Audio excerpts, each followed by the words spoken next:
Hey everybody, I'm Miriam Mick, and you found the live chat with howtoliveintopeace.com or How to Live into Peace, the Facebook group. Tonight's topic is navigating huge loss. This is something a workshop that I did a lot in my hospice work, and so whatever your loss may be, whether it is the loss of a loved one or maybe it's having lived through the loss of a home. Right now we're in the middle of Harvey's. We're like day 5 of Harvey going through Texas and Louisiana. South Carolina has another storm coming up the coast, and so we are vulnerable to loss.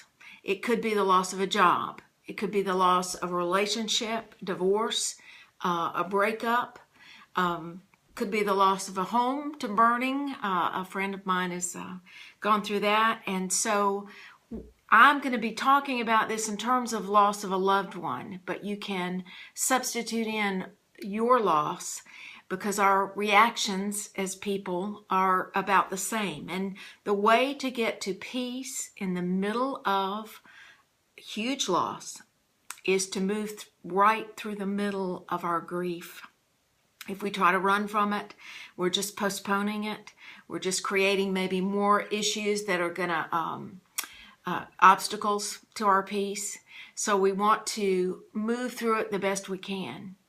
I'm going to share some things with you, and there's some old handouts that I've had for a long time, and I want to see if this works. If I do it this way, if it comes out in the right way for you.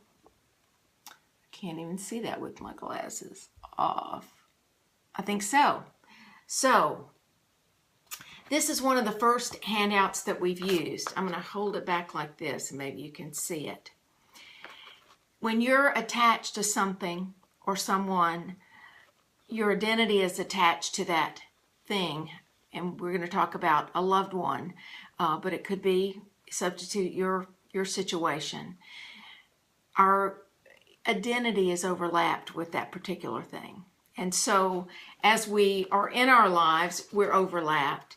And if you can imagine, I'm going to put it down a minute. If you can imagine a person who is taking care of someone who's terminally ill, that circle is almost totally overlapped. So that there may not be a part or very little bit of your life that doesn't have to do with taking care of that person as they're dying.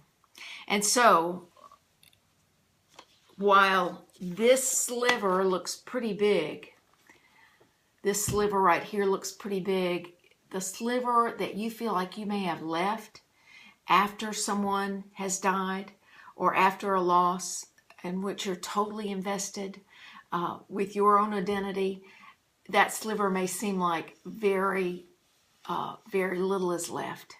It feels that way. That is the way. And what we're talking about tonight are like the first 3 months after a loss. And so it's not always going to feel this way. Please hear that. Things are not always going to feel this raw and this acute. But this is, and even though it does come back to us in a way, if we're faced with it after 6 months, a year, 15 years, when it does come, it hurts sometimes just as deeply, but it hurts much and much less often. So this is us in identity with that person, and this is us after the loss. And this is showing how our lives get filled in with other activities, with other investments. This does not mean that we ever forget that person.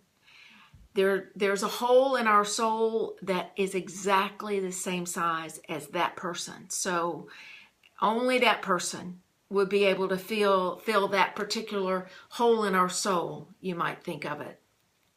And so even though we move past it in distance and time, there is still, we learn to live with that hole in our soul. We don't fill it in so that it's forgotten, not at all. But we learn to live with it. And over time, in all the losses in our lives, we begin to be able to navigate, so that we know that it's not always going to feel as raw as it does right now. You know, this particular topic, I can bring you information and hear it this way, that the information is not always good news, but the information does give us some power. Because if we know what the roadmap looks like, then we're able to navigate it even better than we thought we might, or than being lost. If you kind of know what's coming, you can take the day off. You can stay at home. You don't feel like getting out of bed. If this is in the first 3 months, stay in bed. Cry it out. Sleep it off. You may have noticed that you can only cry for so long at a time, and then the tears are done for right then. Another thing about tears are that they've found that the chemicals are different in tears of grief, and they are medicinal for us in our grief. So it's a good thing to cry it out. Men and women sometimes handle grief differently. Men may not cry it out or talk it out, but they may physically work it out. However, that's the way. Just know it's not always going to be the same. So this next handout I'm going to show you, I want you to know that even though it doesn't look like good news, that if you know what the news is, it's easier to navigate. You know, our society expects us to take 3 days off. 3 days off for a loss of a loved one that leaves us with a hole in our souls and our minds numbed and still in shock, and come back to work and function. Our bodies just don't work that way. I want to show this to you so that if you're in a situation, this is the graph. Let me hold it up a little bit closer just so you see that we're moving from this, I don't know if that's your right or left, to this way. We are moving through time, through a year, right about here, and then further to the second year. So this is 24 months of your grieving. You may notice that at first, if the loss happens right here, that as you're in this loss, if you have been watching somebody suffer, watching somebody not able to get up out of bed and live their life fully, in the day of hospice, there need not be the kind of suffering that is physical pain. But it's hard. It's hard to lay there and watch life happen around us and not be able to get up. This is our relief that our loved one is no longer in pain, is no longer living in a body that is not working for them, has been released from that to the next life. So at first, don't be surprised about and don't feel guilty about feeling relief at the very first week, couple of weeks after the death, because you are relieved. You're relieved that your exhaustion is going to be able to be met with some sleep. There's a relieving situation. Okay, I want to be sure that you're able. Yes, I think you are able to read that. Instead of it being backwards, you're able to read it. All right, so there's some relief. Now, if it is a sudden loss, you're not going to have that. It's like jumping off a cliff, like this first drop. Shock protects us from the full weight of the loss in the very beginning. That's a good thing. And then we begin to move down into the very depths of the grief. This is shock wearing off, and then there's a plateau perhaps. It's surprising, but it seems to be true, that after the 4th month, this is the 5th and the 6th month. I'm going to hold that up so you can see it. The 5th and the 6th month right here, those seem to be the very worst times. And I don't know if that's because we get to a place where we truly feel things are never going to be the same again, because they really won't be after that loss. There's going to be a new normal, but the old normal is gone. And maybe at month 5 and 6, people stop calling and asking how we're doing. People expect maybe us to, if they've not been through a loss, they don't have a clue what you're going through. Only those who've been through this and know the depths of the grief understand. And please forgive those who say stupid things, who say irresponsible things and hurtful things. Things like, well, it's been 4 or 5 months now. You should be over it. No, it takes as long as it takes. This is not your roadmap. This is the generic roadmap. So your roadmap may be a little bit different than this. If you have, let's say, the holidays coming right at the 3rd month, it's going to be a tough time. Don't feel like you have to celebrate the holidays like you always have. You do not. If you have grandchildren, children in the home, it's a little different, difficult not to.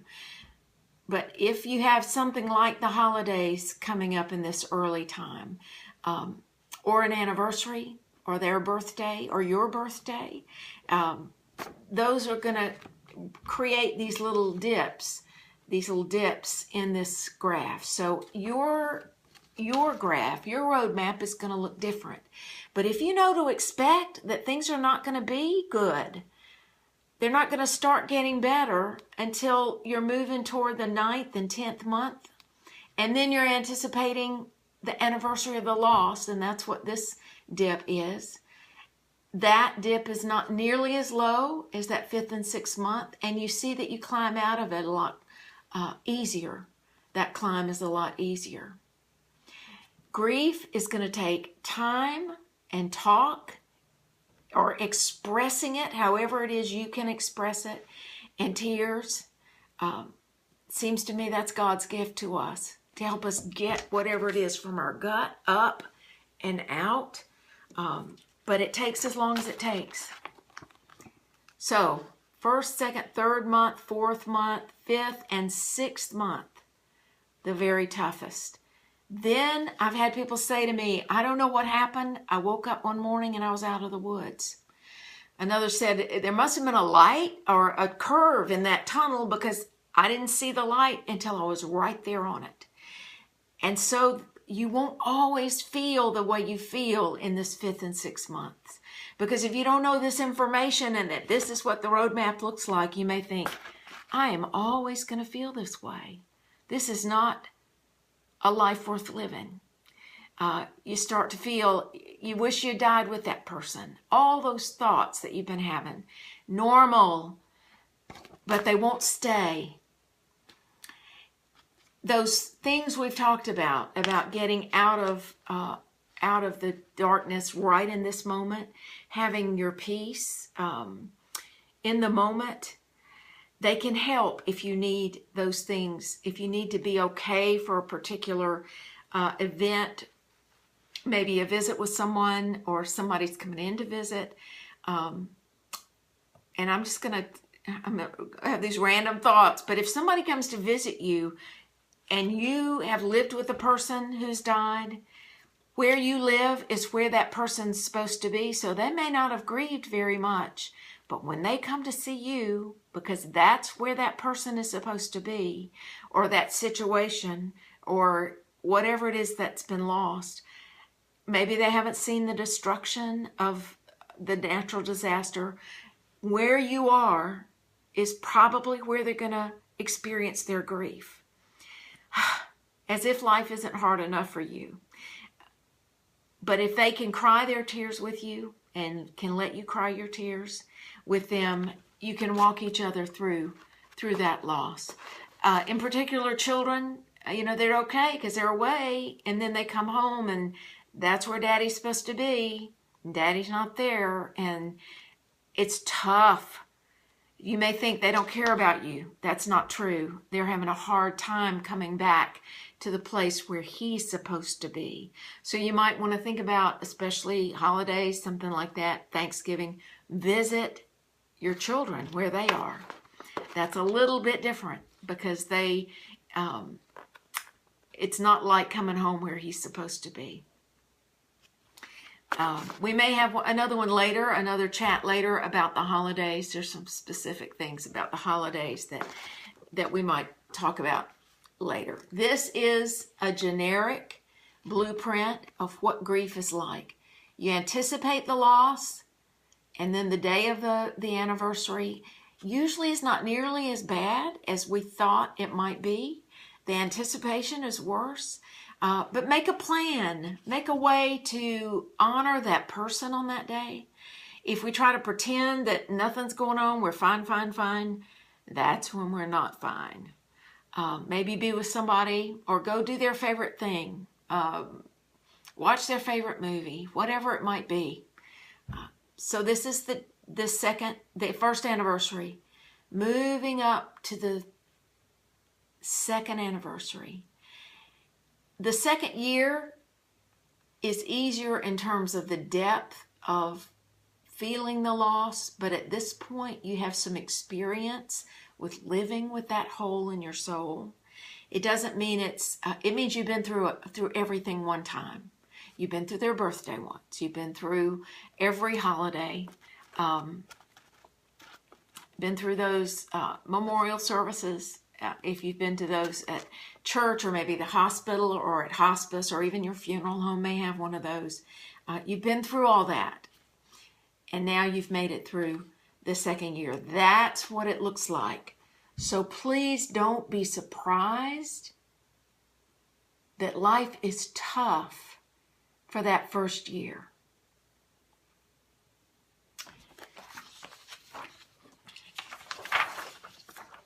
Here are some of, turn it the right way so you can see it right side. Interesting how we can read sometimes better without our glasses. Yes, you've got that right side up.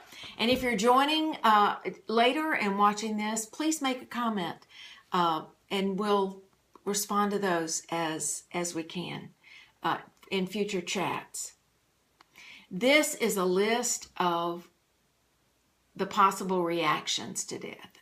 And I'm going to put this down a minute because there are a couple that I want to talk about. One is a physical pain that happens when you remember the person has died or when you wake up and you think about or that loss comes back to you. It is a physical pain that for me, after my mother's death, and once after a dog's death, just experienced it once then. But when we have a loss of something that we identify strongly with, for me, it started here, and it was like a bursting out of pain that radiated through my body. A lot of people think they're having a heart attack, and it doesn't hurt to go and have it checked out if you haven't been checked out. Physically, because if you've been a caregiver for someone who's terminally ill, or you've been taking care of them, you haven't been taking care of your own medical issues. It doesn't hurt to check that out, but don't be surprised if it's just this pain, this grief response. That is you remember it, there's a burst, a pain here, and then it radiates out. It's a surprising thing. The other thing that happens is we think we've lost our mind. We can't remember anything. You'll think you may have early Alzheimer's or you've begun Alzheimer's. And here's what happens when we have a grief, a crisis, our bodies recognize every time we remember that loss, recognizes that grief as a crisis in which to dump our short-term memory, so we can get out of there. You know, if in the old days, if there was a lion after us, we could just get out of there. But if we're thinking about what go into the grocery store to get. Let's say you're in a car, you see an accident, you're stopped, you get out to see if there's anything you can do to help, or you stay right in your car. And what happens is, after the accident, you can't remember where you were going. You can't remember what you were going to go get if it was the grocery store. So our bodies dump our short-term memories when our bodies recognize that we're in a crisis. In those 3 months to 6 months after a loss, your body might recognize the crisis about 7 or 8 times a day, dumping the short-term memory. So please don't think like you're getting it. It's a grief response. So it will come back. You will get your mind back, as much mind as you ever had. You'll get it back, but not yet. You'll get it back 7th, 8th month. In the meantime, write yourself a list. Try to remember where you have your list. The smartphones these days, what a wonderful thing that is, to just make a note and then remember you've made a note, so that you can function in your lives. Don't expect that you're going to function at your job with a lot of productivity. Your brain's not going to let that happen. Hopefully you are working with people who understand that, who have had a loss of their own and understand that that's just the way it is. Doesn't mean you can't work or you can't be productive, but your mind is not going to allow you to have the same level of functioning. That will come back. So here are some of the descriptors for, and let me just read these to you. I'm not sure it's big enough. And I've got them this way. Shock and disbelief, confusion, anxiety, panic, and bargaining. These are those 5 Elizabeth Kubler-Ross stages of grief. Depression, anger or guilt, lowered self-esteem, preoccupation, just being kind of numb, retelling the story. How many times you need to tell the story? As many times as it takes to get it up and out of you. And the more often you tell the story, or every time you tell the story, the less hold it will have on you. There's loneliness. You might be in a crowd of people, but that person, that situation is not intact. And so you're going to feel lonely for that particular feeling. And here's not good. It's not good news, but it's just the truth. Who you've been with that person. Let me pull that one up again. Who you've been with the person.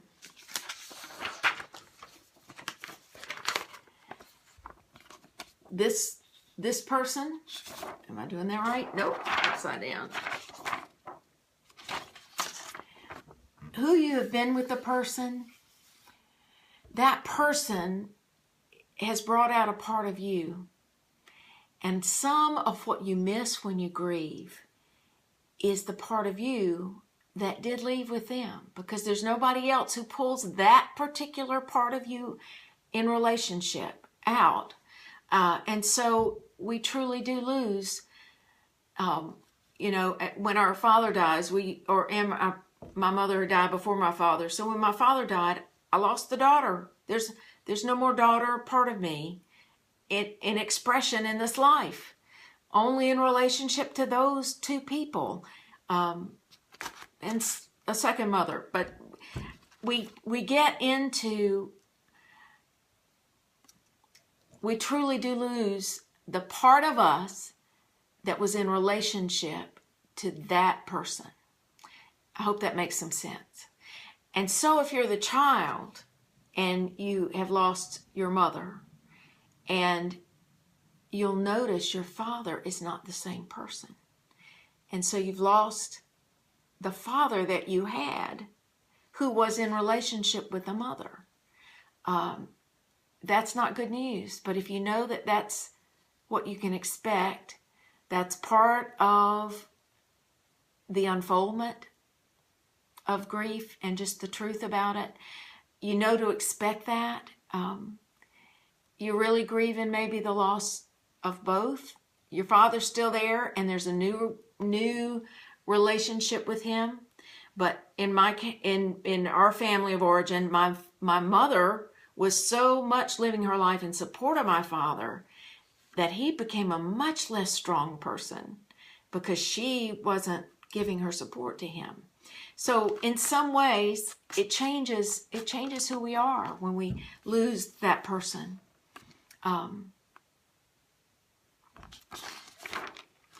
It will not always feel as dark as it does in the beginning because we learn to live with that as well.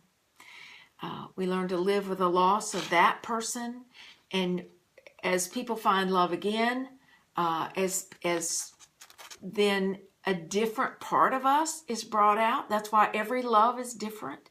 It brings out a different part of who we are. So that's the loneliness. So as you look at this, what you see in these big blocks, and I would reference who these diagrams came from, but it was 30 years ago when I got them, and some of the handouts have some references, but I apologize for that. And just know they're not from me, and I will be happy to honor the person who created these diagrams if I knew who they were, and maybe they're still living.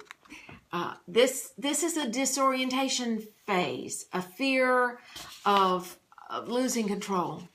That's that first 3 months. And we don't move straight through any of this. We go back and forth.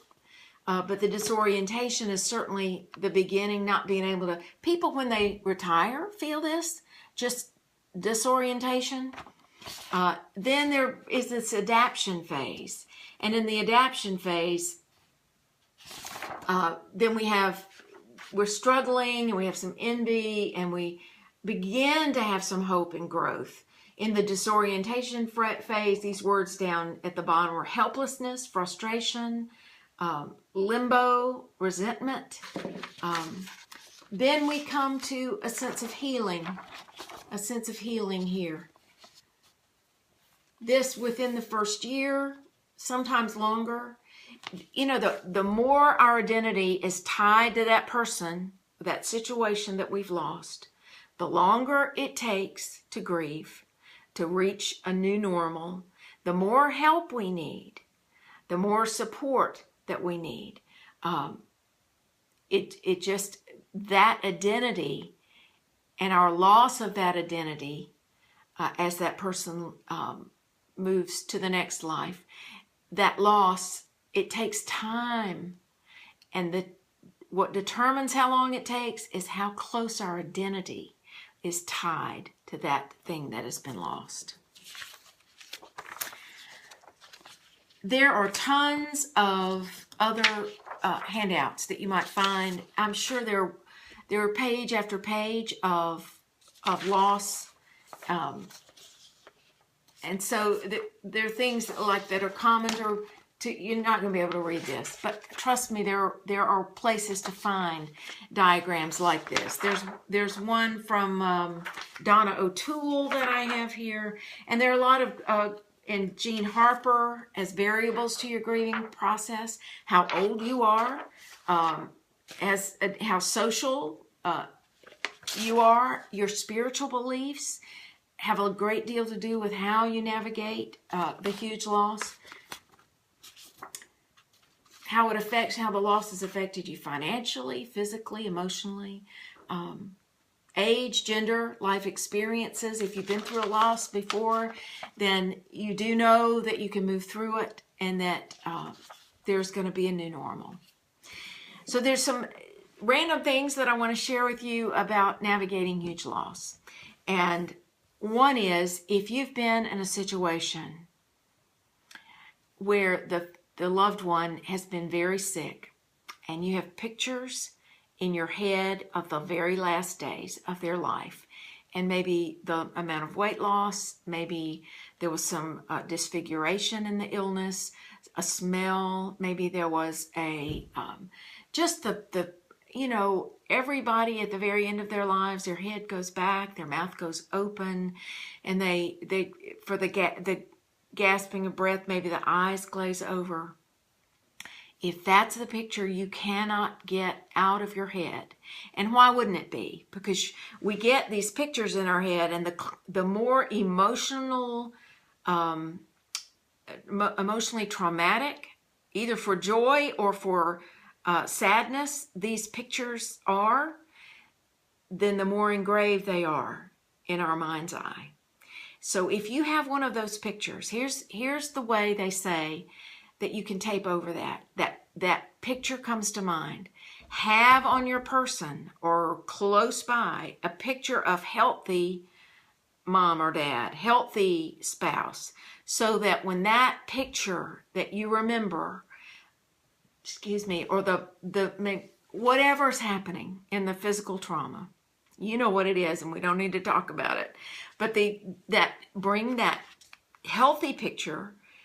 And every time you think about the other picture, bring the healthy mom or dad or spouse picture, so that you're taping over that image that you have etched in your mind's eye. That's one way to do it, is just to keep bringing out the healthy pictures. Have healthy pictures of that person all around. We talked about sudden loss. But I'll say this more about that, is that when someone dies suddenly in an accidental death, and sometimes even when they're terminally ill, you don't expect something to happen yet, and something happens very suddenly, that's when it's very much harder to navigate grief. Because when you've had a chance to know that person is leaving, you've already started your grieving. And I've watched this most of all with Alzheimer's or dementia patients. The family has walked through this dementia. They've already lost the person they knew. And they've walked through this dementia and walked through this grief. And the person that they've lost to physical death is not the person that they grieve. They're grieving the person that they knew. Still, there's a part of us that can never get ready, even if it's not the same person that we always knew. Part of us can never get ready for that final breath. But when it's a sudden loss, it really pulls the rug out from under us. We haven't had a chance to say goodbye. We haven't been able to finish any unfinished business. And so I want to talk a little bit about that. Here are some ways that you can finish unfinished business.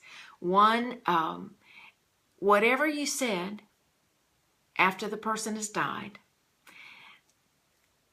my belief is that the spirit, I've even heard this, that no matter how long it's been, if we even think the name of the person, and I believe this is, I'm trying to remember, it's the Conversations with God person, who I might think of in a minute. But at any rate, if we call their name, a part of them comes.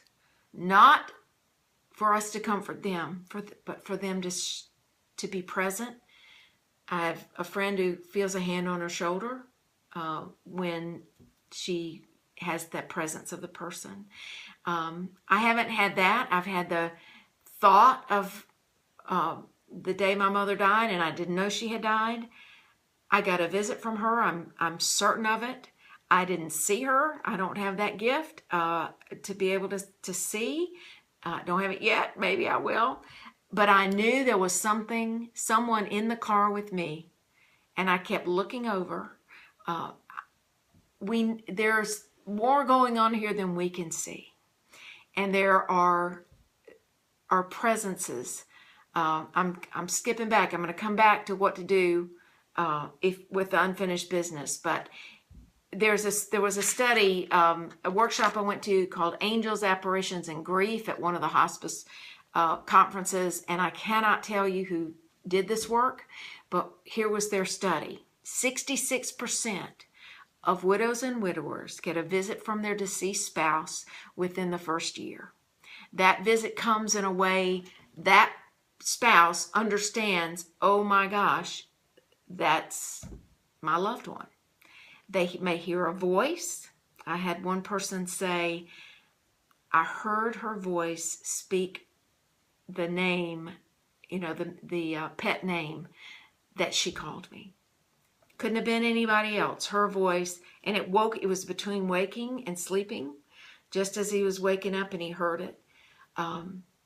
People do see apparitions. One said, I can tell you the buttons, what the buttons look like on her dress.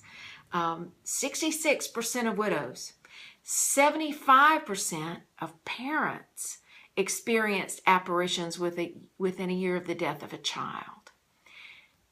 For me, that's such good news. They haven't gone far. They're just on the other side. They're with the Creator and with all that loves us. And they can let us know that we're okay, because they are fine. They are back to that place that we all come from, and they are back in their home. That is our home. We're like aliens visiting a strange land in these physical bodies. So that's good news. And sometimes it's something falling, and it's, then a certain picture.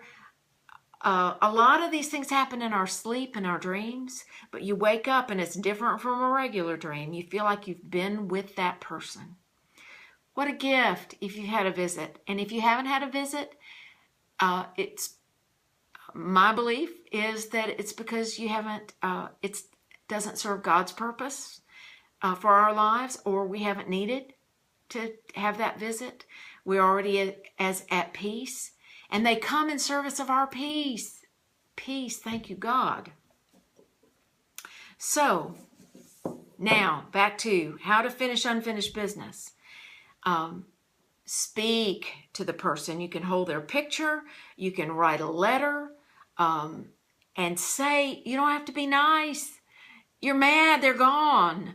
Or if you're in that anger stage, why wouldn't you be mad that they're gone and they left you here? They're supposed to empty the dishwasher, not you. So put it all down there. Get it up and out into the ethers, because I think I said this in another chat. It's like confession. We get it up and we say, this is how I'm feeling. And that's when the Holy can help us release it. Thank you, God. So that's one way. A second way is to sit a chair in front of you, and in your mind's eye, have that person sitting in that chair, and let them have it. And then you're gonna get to the things you wanted to say about that you wish you'd been able to say. It's not too late. They've gone, but they've not gone far. Their bodies are gone. Their energies are present, not always with us, not always hanging out like some of the TV shows would have us think. But when we call their name, sometimes we can feel that presence with us. You know how to get in. Some people do it at the graveside. Some people do it in their own living rooms, wherever you need to be in touch with them. Chair in front of you, and say it that way. Some people write the letter, and then they get a brass bowl or something like that, so something that won't burn, and they light a match to it. The smoke goes up and reaches heaven. Some people there's a ritual we've done with children where you write a note to the person and you put it in a balloon. You fill the balloon up with helium, so then when you let it go, it rises up. Is another good way to send a message from a grandchild or from a child to someone who's died. There's a workshop I went to that Elizabeth Kubler-Ross did that was about getting the feelings up and out of us. And so I'm going to tell you this. I mean, at that workshop, they had mattresses lined up, and we had gloves we could put on, and there were tons of old phone books, and we had a rubber hose. We were in a safe place, but the idea was to physically get out and hit the phone book at the cancer, at the whatever it is that you're angry with, getting the words that go with that, to speak the words aloud so that you could get it up and out. But here's one of my favorite modifications of that is to get a hand towel or a towel twisted up. Do not hit yourself and do not hurt yourself. But if your bathroom's like mine, you sit on the edge of the toilet, the edge of the bathtub with the toilet in front of you, close the lid, hit the top of the lid. As you're saying the words, as often as you need to, but the beauty of this one is then you get to reach up and flush all of that stuff that came up and out of you. Flush it away. There are ways that we navigate some of the hardest parts of this journey. You can't avoid the feelings that come. You can, but then they stay down. The only way to get to peace is to go right through the middle of them. Not every day, but every time they come up for you to be released, for them to be released. I had thought of one other way, and I have forgotten it. Maybe it'll come back. So that's the way to lean into your pain. I had a dear friend who is a grief counselor, and she said, when you feel the tears coming up, lean into them. If you are in public and you do not want to lean into the tears, one way to try is to look up. That gets us into that, according to neuro-linguistic programming, it gets us into our head space. If you want to cry, if you want to lean into it, look down. That gets us in touch with our heart space and with the place where the grief is. Now, if you've lost someone and you're wishing you felt as bad as you thought you ought to feel, and you're not really feeling that bad, or the grief that you have is not about what you've lost, but about what you never got from that person. And in many divorces, that is absolutely the case.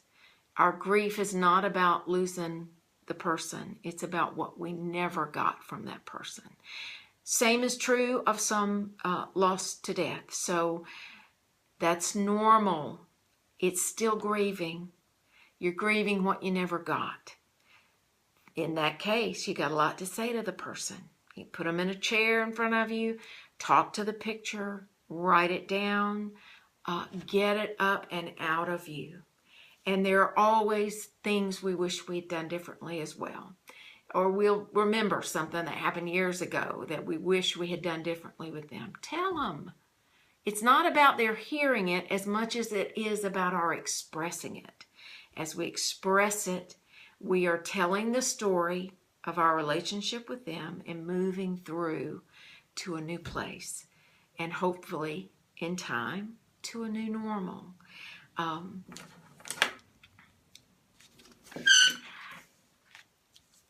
Grief affects our immune system, and what happens is our immune system is being used just to get us out of bed. So we might be vulnerable to every little virus, every little cold that comes by, or even bigger illnesses. That's normal. All you can do, because you can't get away from the grieving, all you can do is eat as well as you know how. Lots of vitamin supplements maybe. Drink a lot of water. In all of these chats, I'm teaching best what I most need to learn. Some of them I'm not right in the middle of, but that drinking water thing, that's something I need to do. But drink more water. Go to the doctor and get a checkup if it's been over a year since you've had one. Get as much sleep as you can. Some people sleep a lot. Some people have trouble sleeping. Don't be afraid for the short term, especially if you have to go function at a job. Don't be afraid to talk to your doctor about a short-term time on an antidepressant, because if you're just crying all the time, and we're not talking about the first 2 months, 3 months, we're talking about you're in the 6th month, the 8th month, and you still can't function, or even in the beginning, I know that can be helpful, just to be able to be in our society where we don't get to mourn for a year. Do you remember in Victorian days, they got to wear black for a year and sit at home, and nobody expected them to go to a party. If you do go to a party, here's another random thought, remembrance, drive yourself, so that if you feel like you've got to leave, somebody else isn't having to take you. Then you feel like you've got control of that. And maybe you can enjoy being there, and maybe you can't. And you just want to say, hey, and go back home. Exercise, that is one of those things that helps the immune system. It also helps, it just helps in so many ways mentally to help us with the grief that we're feeling. Grief triggers. My friend who was a grief counselor used to say, it's like an allergy. You don't know when it's going to hit. You don't know what's going to trigger it. So you're in the grocery store and you see their favorite fruit. And I keep thinking, if it's something like your house burned down,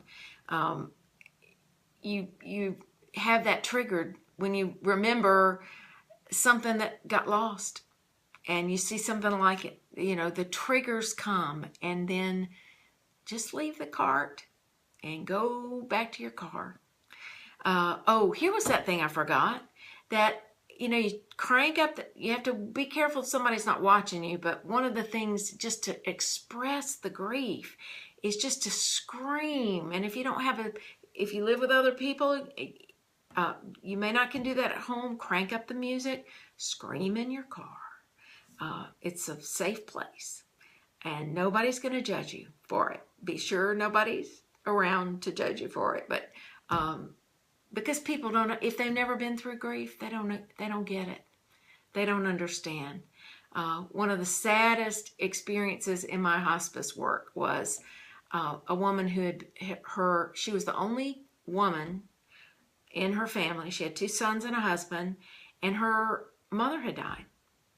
3 weeks, she was still crying, and they admitted her to a psych ward. No, it's just the grief. It's going to be that way. It's going to look like that. That's who we are as human beings. The good news, the silver lining, is that if we had not loved, we would not be grieving. We grieve to the degree that we love that person, or we're invested in whatever the situation is. So be thankful that you had a relationship where you really felt identified with them. And now, as you move through life, we get a lot of help, a lot of spiritual help. I think if there are guardian angels, and of course I believe there are, that we get tons more. We get as many as we need to help us through the tough times of our lives. And this is one of them, getting through a huge loss, navigating through a huge loss. Thank you for listening, and I trust that you heard something, a small part. Take what works for you and toss the rest. We want you to, I believe the Holy wants you to live a peaceful life. When we're grieving, we can get sometimes that peace that surpasses our understanding because we're in the middle of grief. But sometimes we can get that sense of the holy presence, the presence of that person with us when it serves the divine purpose. So thank you for listening. This is How to Live into Peace. a live chat on navigating huge losses. It's from my heart to yours. Good night.